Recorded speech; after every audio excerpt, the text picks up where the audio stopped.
Rebecca Smith. Thank you, Ms Barker. It's a pleasure to serve under your chairmanship today. And I also want to thank the member from South Cotswolds for bringing forward this petition on behalf of the petitioners. Hopefully I won't take 4 minutes because I'm no expert on this topic, but I'm here because 389 of my constituents signed the petition giving South West Devon the 5th highest response rate in the country. And I always feel as members of Parliament, when we get sent that little table telling us how many people signed it, where at all possible, it's great to be able to come and actually represent their views. I've also heard from 2 or 3 parents directly. Now, one of those teachers that has contacted me is Carrie Dyson, and I have to say, if it wasn't for her, I probably wouldn't be here this afternoon. She is a Key Stage 1 teacher who uses a play-based approach in her classroom, and she told me that this petition is not asking for Key Stage 1 to reduce essential academic content, rather it ensures that core knowledge can be taught using purposeful learning through play, structured enabling environments and skilled adult interaction. Indeed, she was one of those who does not agree with the government response to the petition and perhaps won't agree with the official opposition's response either, but I want to at least express her views this afternoon. I certainly am very grateful for her expertise and experience. Now, I want to draw attention to one school in my constituency that I had the privilege of visiting towards the end of last year, and that is Sparkwell All Saints Primary. Now, this is a very, very small rural school, so I think the point I want to make around this is often these small rural schools can deliver this programme, but often larger inner city schools might struggle with it. But I just want to put on record how impressed I was with what they provided. They are a school that starts with a Montessori-style nursery and then continues that through into Key Stage 1. And I have to say, if I had children and I lived in that village, I would be absolutely queuing at the door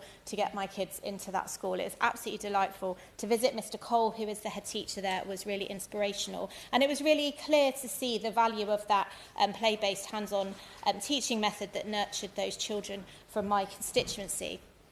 However, I understand the arguments for it. I do also want to just touch on the fact that we do need to ensure that any increased emphasis on play doesn't hinder the teaching of a rigorous knowledge-based curriculum, because at the end of the day we are preparing children to go through other key stages. However, as a non-expert in the room, I'm going to just put that out there and say I can absolutely see both sides of this coin.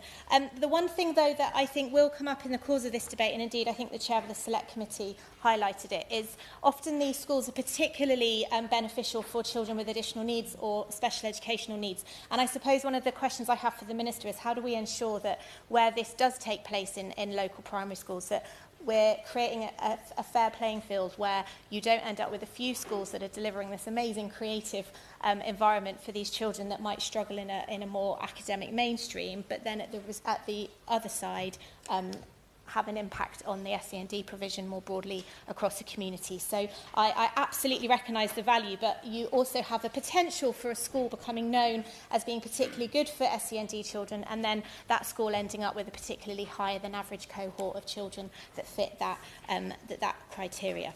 So ultimately, I am completely compelled by what I've heard this afternoon. I can hear all the arguments. I've seen the value of play for myself. I am probably slightly cautiously sceptical, given the role I've played in the past as a school governor in a primary school in a more urban setting that had a more traditional curriculum. However, I do think it's important that we've been able to debate this afternoon. And just 2 final points, if I may. I was just wondering to ask the Minister, is it the view of the government that a one-size-fits-all is right, or whether it is right to have difference in the school system? And I think that just links to my final point, which is one of the things that this new Labour government has done is want to kind of halt the progression of free schools, which often would have been able to provide this alternative form of education within the state system. And indeed, they're not that keen on multi-academy trusts who perhaps offer a different way of teaching as well. So I'd just be interested to know what the Minister thinks around that one-size-fits-all, or whether there actually should be space in our education system, in our state education system, for different ways of teaching and learning.